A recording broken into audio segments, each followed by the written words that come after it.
students, welcome back. Today we shall be studying about the analysis of the chemical composition.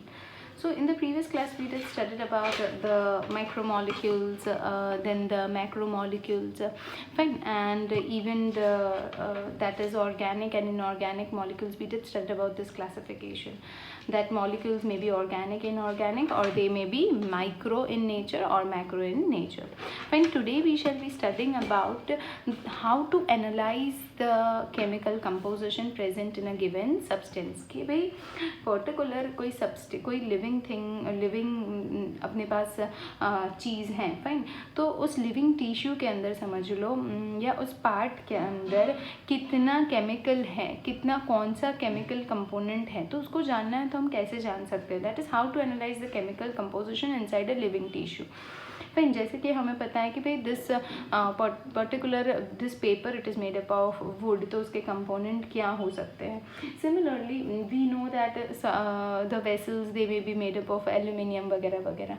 तो वैसे ही अगर अब कोई लिविंग टिश्यू की बात करें तो उसके अंदर कैसा केमिकल कंपोजिशन है, वो कौन से माइक्रो या मैक्रो एलिमेंट से बना है, या फिर उसके अंदर कौन कौन से एलिमेंट्स हैं, वो हमें पढ़ना है.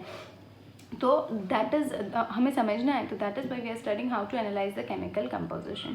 For chemical analysis of organic compounds, जब हम ऑर्गेनिक कंपाउंड्स की बात करते हैं, मतलब में the ones which can be decompose by the organisms. So organic compounds की बात करते हैं तो अ लिविंग टिश्यू इज टेकन. उसके लिए क्या किया जाता है, केमिकल एनालिसिस करना होता है हमें कि इसके अंदर भाई कौन से कंपाउंड, इसके अंदर कौन से एलिमेंट से बना है ये, फाइन. तो ये सारी चीज़ें करने के लिए तो दो तरह के कंपाउंड होते हैं हमें पता है. तो सबसे पहले एक होता है ऑर्गेनिक कंपाउंड और दूसरा होता है इनऑर्गेनिक कंपाउंड. तो हम सबसे पहले पढ़ेंगे कि ऑर्गेनिक कंपाउंड के अंदर क्या केमिकल कंपोजिशन है, वो कैसे पढ़ा जा सकता है. तो for chemical analysis of the organic compounds a living tissue is taken. ये क्या कर रहे हैं हम, ऑर्गेनिक कंपाउंड के अंदर केमिकल कंपोजिशन क्या है वे समझ रहे हैं.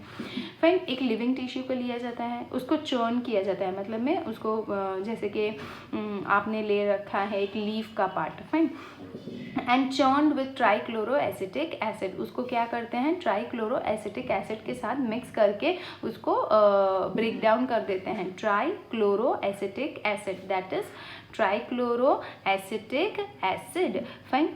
सो बेसिकली उसको इसके साथ चर्न किया जाता है और उसकी एक स्लरी बनाई जाती है. तो उसके लिए आप वेजिटेबल सैंपल हैं, लीवर सैंपल हैं, जैसे कि प्लांट में से वेजिटेबल का सैंपल लेके कर सकते हो. एनिमल की बात करें तो ज़्यादातर ये एक्सपेरिमेंट लीवर का सैंपल लेके होता है, फाइन. तो ऐसा कुछ हो सकता है ना. उसमें दो फ्रैक्शंस मिलेंगे, जैसे कि आप उसको ग्राइंड कर रहे हैं एसिटिक एसिड के अंदर, ट्राइक्लोरो एसिटिक एसिड के अंदर, और उसको क्या कर रहे हैं, दो फ्रैक्शन मिलेंगे आपको. एक जैसे कि उसको फिर आप एक होता है फिल्ट्रेट एसिड सोल्यूबल और दूसरा होता है रिटेंटेड जो है एसिड इनसोल्यूबल. तो आपको दो फ्रैक्शन मिलेंगे, that is acid soluble and acid insoluble fraction, fine. या तो फिर आप बोल सकते हैं फिल्ट्रेट एंड रिटेंटेड. तो फिल्ट्रेट की आप बात करो तो फिल्ट्रेट क्या होता है, जो जैसे कि उसको आप छान लो, फाइन. सो यही जो स्लरी बनाई है उसको आप जैसे कि वो जो स्लरी है उसको आप फाइन इसमें ऐसे फनल में रख के इधर चीज़ क्लॉथ वगैरह जो एकदम पतला सा मटेरियल होता है उसमें से वो जो स्लरी आपने बनाई है, स्लरी किस चीज़ की स्लरी, तो जैसे कि उसमें कुछ भी वेजिटेबल सैंपल हैं उसके साथ ट्राइक्लोरो एसिटिक एसिड को चर्न करके मिक्स करके तो वो स्लरी आप इसमें पोर करेंगे. तो आप क्या देखेंगे, ये ऊपर चीज़ क्लॉथ रखा गया है जो बहुत फाइन क्लॉथ होता है इस फनल के अंदर, और फिर फनल में से दो जैसे कि जो लिक्विड पोर्शन होगा वो नीचे आ जाएगा, फाइन, और जो रिटेंटेंट होगा वो ऊपर रह जाएगा. रिटेंटेंट जो होता है वो ऊपर रह जाएगा. तो ये जो ऊपर रह गया है रिटेंटेंट, दैट इज एसिड इनसोल्यूबल, मतलब में इसके अंदर जो हमने ट्राइक्लोरो एसिटिक एसिड डाला था इसके अंदर वो मिक्स नहीं हुआ है, तो that is it is acid insoluble. और जो नीचे मिक्स होके आ गया है, फाइन, वो सारे मटीरियल हैं एसिड सोल्यूबल मटीरियल. तो एसिड सोल्यूबल मटीरियल हमें किस में देखने को मिलेंगे, दैट इज फिल्ट्रेट में देखने को मिलेंगे. और ये जो रिटेंटेंट होता है उसमें हमें एसिड इनसोल्यूबल, जो एसिड में मिक्स नहीं होते ऐसे कंपोनेंट रह जाते हैं ऊपर, फाइन. तो this is the basic experiment. now are obtained on straining with a cheese cloth or a fine cloth। ऐसे सिंपल सा बहुत पतला सा कपड़ा लेके उसको छान लेते हैं। फिर हम बात करेंगे एसिड सेल्यूबल मटेरियल की, जो हमें ये नीचे मिला है तो उसको हम क्या बोलेंगे, एसिड सेल्यूबल, एसिड में मिक्स होके वो नीचे आ गया है। तो acid soluble pool contains thousands of organic compound. अब ये जो एसिड सेल्यूबल पुल आपको मिला है उसके अंदर क्या होगा, ऑर्गेनिक कंपाउंड होंगे। और ये जो ऑर्गेनिक कंपाउंड होते हैं वे कौन से होंगे, तो माइक्रोमोलिक्यूल्स होते हैं। मतलब में जिनका वेट की हम बात करें तो 18 to 800 डेल्टन जितना होता है, मतलब में 1000 डेल्टन से कम होता है, वैसे सारे को हम बोलेंगे माइक्रोमोलिक्यूल्स। सो 1000 डेल्टन से कम वाले जितने भी मॉलिक्यूल्स हैं जो माइक्रोमोलिक्यूल्स कहलाते हैं वो सारे नीचे इधर जमा हो जाएंगे फिल्ट्रेट में। फाइन। अब यही जो एसिड सेल्यूबल मटेरियल है उसको एक्सट्रैक्ट किया जाता है, फिर उनको प्योरीफाई किया जाता है। फिर प्योरीफाई करने के बाद ऐसी बहुत सारी टेक्निक्स होती है जिनको उनको स्टडी किया जाता है, और फिर मॉलिकुलर फार्मूला उसकी निकाली जाती है, उसका स्ट्रक्चर निकाला जाता है उस कंपाउंड का। तो मतलब में इसको आइसोलेट करते हैं, स्टेप समझना आप, उसको पहले आइसोलेट करते हैं, फिर उसको प्योरीफाई करते हैं, फिर उसको स्टडी करते हैं। स्टडी करने के बाद क्या करते हैं, उसके मॉलिकुलर फार्मूला आप निकालते हैं, फिर उसके बाद उसका स्ट्रक्चर निकालेंगे, और वैसे करके हमें पता चलेगा इस पर्टिकुलर जो मटेरियल था, उस पर्टिकुलर जो क्या बोलेंगे टिश्यू था, उसके अंदर लिविंग टिश्यू था, उसके अंदर कौन कौन से ऑर्गेनिक कंपाउंड प्रेजेंट थे। तो जैसे कि ऑर्गेनिक कंपाउंड तो माइक्रोमोलिक्यूल, जैसे कि हमें अमाइनो एसिड हैं, शुगर्स हैं, वाइटामिन हैं, न्यूक्लियोटाइड्स हैं, मिनरल्स हैं, वे सारी चीज़ें हमें एसिड सॉल्युबल मटेरियल में देखने को मिलेगी।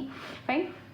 सिमिलरली हम जब रिटेंटेंट की बात करें तो ऊपर जो रह जाता है उसमें भी सेम करते हैं, उसको एक्सट्रैक्ट करते हैं, प्योरीफाई करते हैं, स्टडी करते हैं, उसका स्ट्रक्चर निकालते हैं, फाइन, वगैरह वगैरह, उसकी फॉर्मूला करते हैं। और जब ये जो होते हैं रिटेंटेंट, उनका जो वेट होता है, मॉलिकुलर वेट, वो 10,000 डेल्टन से ज़्यादा होता है। कैसा होता है, 10,000 डेल्टन से ज़्यादा। तो उसमें कौन कौन से मॉलिक्यूल रहेंगे, तो प्रोटीन्स हैं, न्यूक्लिक एसिड है, कार्बोहाइड्रेट है, एट्सेट्रा। अब एक एक्सेप्शन होता है लिपिड्स। लिपिड्स वैसे तो है क्या, तो it is a micro, lipid वैसे क्या है, तो it is a micro molecule. Fine, it is a micro molecule, but उसका स्ट्रक्चर, उसके बारे में हमें पता है कि वो पानी में मिक्स नहीं होता। अब सबको पता है, जैसे कि ऑयल वगैरह ले लो, पानी में मिक्स करो तो नहीं होगा, तो वो that doesn't get mixed up in the water.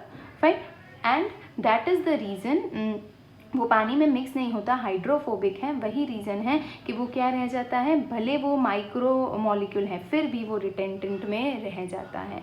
तो ऐसी स्टडी से, ऐसे एक्सपेरिमेंट से आपको पता चलेगा एक पर्टिकुलर लिविंग टिश्यू में कौन से ऑर्गेनिक कंपाउंड प्रेजेंट हैं, बराबर। तो ऑर्गेनिक कंपाउंड जैसे कि amino acid, sugar, vitamin, nucleotide, protein, nucleic acid वगैरह वगैरह। जो मैक्रो मॉलिक्यूल हैं वो ऊपर रह जाएंगे, एक्सेप्शन है लिपिड्स, और जो माइक्रो मॉलिक्यूल हैं वो सारे नीचे एसिड में जो मिक्स हो जाएंगे वो नीचे आ जाएंगे, और वो सारे क्या होते हैं, तो वो 2000 micro, that is micro molecules. Fine. अब वैसे ही हमें स्टडी करना होता है इनऑर्गेनिक कंपाउंड्स, कि भाई एक पर्टिकुलर लिविंग टिश्यू में कौन कौन से इनऑर्गेनिक कंपाउंड्स हैं। तो उसके लिए हमें क्या करना होगा, फाइन। इनऑर्गेनिक कंपाउंड्स में जैसे कि हम बात करें तो उसमें होते हैं कैल्शियम, मैग्नीशियम वगैरह वगैरह, जो सोडियम, पोटेशियम एट्सेट्रा, वे सारे किस में कहलाएंगे, तो इनऑर्गेनिक में कहलाएंगे, जो आगे हमने पढ़ लिया है। तो इनऑर्गेनिक चीज़ें कौन सी हैं लिविंग टिश्यू में, वो कैसे स्टडी की जाए, तो इनऑर्गेनिक को पढ़ने के लिए हम ऐसी एक्सपेरिमेंट करेंगे। जैसे कि जो भी टिश्यू हमने लिया है, समझ लो लीफ है, पीस ऑफ लीवर है एनिमल में से, तो उसको लेके बर्न कर दो, उसको क्या कर दो, उसको बर्न किया जाता है। बर्न करने के बाद उसको ड्राई किया जाता है, fine, and it is dried out. So basically what happens is, जब बर्न करते हैं तब बर्न करने पर क्या हो जाता है, वो ड्राई हो जाता है। अब रह क्या जाएगा पीछे, ऐश। तो बेसिकली ऐसा कुछ मेथड है उसका, लिविंग टिश्यू लो, take wet weight of the tissue, उसका पहले वेट वेट ले लो, कितना हो रहा है, जैसे कि आपने लीफ लिया है तो लीफ का वे कर लो कि भाई वो कितने वेट का है। फिर इसको ड्राई करो, फाइन, ड्राई द सेम, उसको ड्राई कर दो, और फिर जैसे कि कैसे ड्राई करोगे, आप उसको बर्न भी कर सकते हो, फाइन। अब बर्न करने पे क्या होगा, वो ड्राई मतलब में उसमें से सारा पानी निकल जाएगा। तो टेक द ड्राई वेट। अब अगेन जो आपको जो मिला है, ऐश मिलेगी, बर्न करने पर क्या मिलेगा, ऐश। तो उस ऐश का हमें क्या करना है, ड्राई वेट लेना है। तो सबसे पहले तो हमें क्या पता चल जाएगा कि इसका जो वज़न था और जो ऐश का वेट होगा, उससे हमें पता चलेगा पानी कितना था। तो इस मेथड से हम क्या करेंगे, पहले तो परसेंटेज परसेंटेज ऑफ वाटर निकाल लेंगे कि कितना परसेंटेज ऑफ वाटर कंटेंट था। फाइन।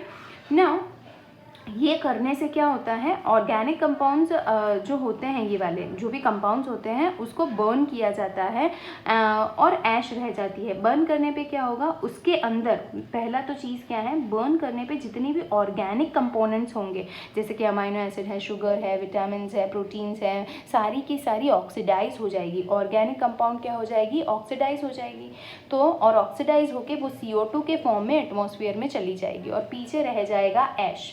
पीछे क्या रह जाएगा, ऐश। तो ये ऐश में क्या होगा, सारे इनऑर्गेनिक एलिमेंट्स क्या रहेंगे, सारे inorganic elements. So very simple, आपको ऑर्गेनिक चीज़ें जाननी हो तो जो हमने मेथड परफॉर्म की वो इनऑर्गेनिक कंटेंट क्या है, तो कुछ नहीं, जो भी पार्ट लिया है आप उसको वे कर लो। पहले वे करने के बाद आपको पता चल जाएगा कि भाई उसको वेट किया है तो उसमें पानी का कंटेंट जानने के लिए उसको वेट कर लेते हैं, फिर बर्न कर देते हैं। बर्न करने पर पीछे रह जाएगा ऐश और फिर वापस ऐश का भी वे कर लेंगे, जिससे सबसे पहले तो हमें वाटर कितना परसेंटेज था वो मिल जाएगा।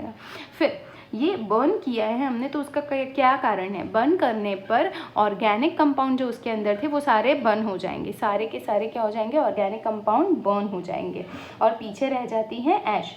तो ऑर्गेनिक कंपाउंड ऑक्सीडाइज हो जाते हैं और CO2 बन के एटमॉस्फेयर में रिलीज हो जाते हैं ना। So this consist of the inorganic. अब जो ऐश है, ऐश के अंदर क्या है, तो it contains inorganic elements like calcium, magnesium etcetera. Fine. Sodium, water, मतलब में वाटर तो वो रिलीज हो गया बर्न करने पर, बट कैल्शियम, मैग्नीशियम, सोडियम और दूसरे कंपाउंड्स जैसे कि NaCl, CaCO3, फॉस्फेट, सल्फेट्स वगैरह जो है उसका भी सेम तरीके से, जैसे कि उसको आइसोलेट करते हैं ऐश को, फिर ऐश को क्या करते हैं, उसकी स्ट्रक्चर को समझते हैं रिसर्चर्स वगैरह और फिर पता चलता है कि उसके अंदर कौन कौन से कंपोनेंट है। Fine, that is inorganic component. This is very simple how to detect the analysis of the organic and inorganic material which is present inside a given living tissue. Thank you.